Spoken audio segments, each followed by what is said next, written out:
Hello there, today we are going to take a closer look at the newest version of the Lenovo ThinkBook 16 G4 Plus, which in this case costs around 1,200 euros or dollars in Europe, and it comes with an Intel i7-12700H, which has 6 performance cores, 8 efficiency cores and a total of 20 threads.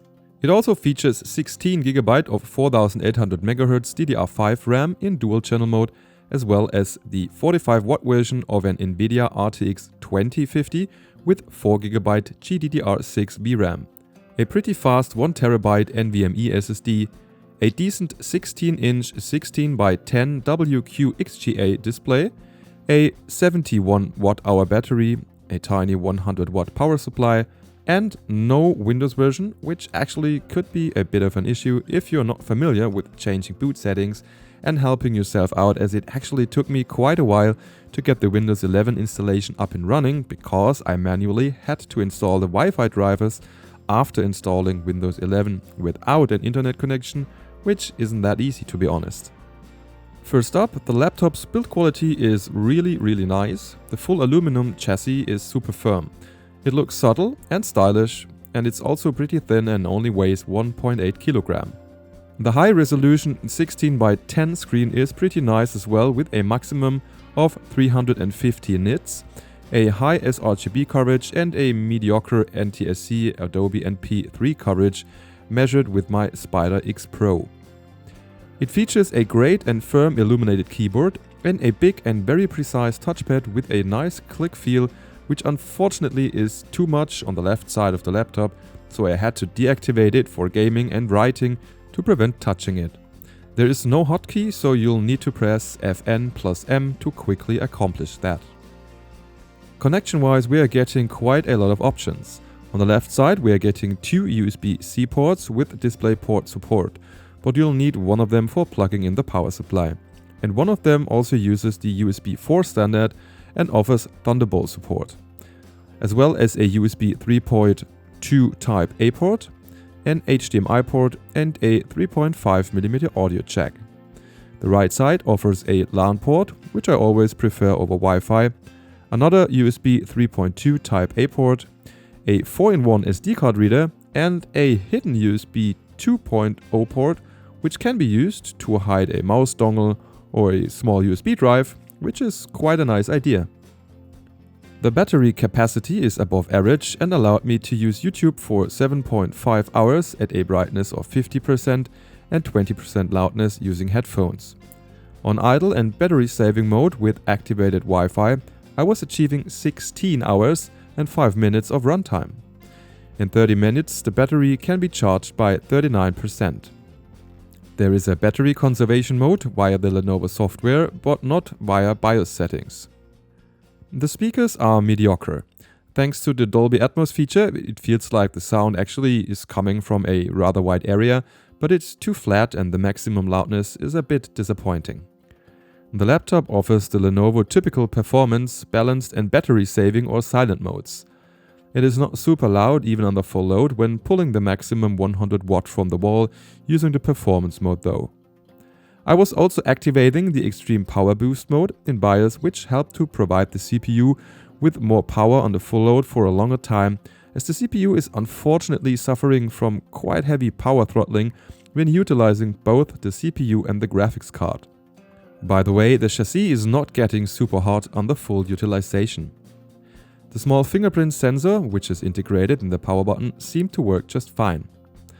The laptop will wake up within 1 second when returning from sleep mode and react immediately, which is always good of course. The NVMe SSD is super fast with a reading and writing speed of around 3GB per second, and there is a free slot for a second M.2 SSD as well. You cannot expand the RAM though, as it's soldered to the mainboard.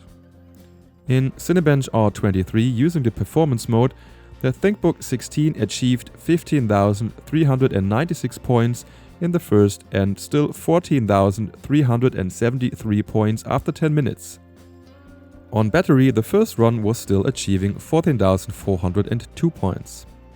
The plugged-in and battery single-core score was an extremely high 1,804 points. In PC Mark 10, it achieved a very high total score of 6,721 when using performance mode being plugged in, and 5,060 points when using silent mode being plugged in. In Firestrike, I saw a total score of 9,566 with a graphics score of 10,731 and a physics score of 27,977. In Time Spy, I saw a total score of 4,189 with a graphics score of 3,875 and a CPU score of 7,761. The Blender Classroom scene took 2 minutes and 14 seconds to render on the GPU, 7 minutes and 13 seconds on the CPU, and 1 minute and 19 seconds using the GPU via optics. Optics can be a problem though in bigger projects, as it will need more VRAM, which can prevent the render to finish. I also tested the JunkShop file, and for some weird reason the CPU actually was faster with only taking 62 seconds, while the GPU took 83 seconds and 68 seconds with optics, which is almost identical to what I've measured with the 35W version of the RTX 3050 in the Acer Swift X a while ago. I have no clue why the CPU was faster here though. Oh, and by the way, I was experiencing one blue screen in the 2 weeks testing the laptop while watching YouTube. I was also taking a very close look at the gaming performance of this laptop and made a dedicated video about that topic, and I will put a link in the description. So make sure to take a look at this afterwards. But let me just summarize that it's absolutely fast enough for some basic gaming, even on the newest AAA titles, if you're okay to cope with low or medium settings, and 30 to 60 FPS in the most demanding ones. Now, as a conclusion, I would call this ThinkBook 16 a real sophisticated all-rounder. It does come with a good screen, good mobility, a very high performance, a great build quality, some gaming and 3D capabilities, a wide range of connections and a great touchpad, while the only real letdowns seem to be the speakers, the CPU throttling while gaming, and maybe the RTX 2050, which isn't nearly the fastest GPU around, while it will be absolutely powerful enough for anybody that isn't going to use this Lenovo ThinkBook mostly for gaming.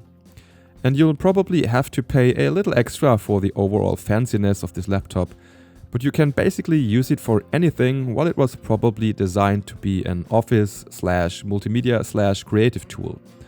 Overall, it was a pretty enjoyable experience to test it. That's all for today. If you like the content, please consider subscribing for more laptop reviews and GPU testing videos, and don't forget to also like the video. If you've got a buck to spare, I wouldn't mind a super like as well. Thank you very much in advance. See you next time, bye bye and tschüss.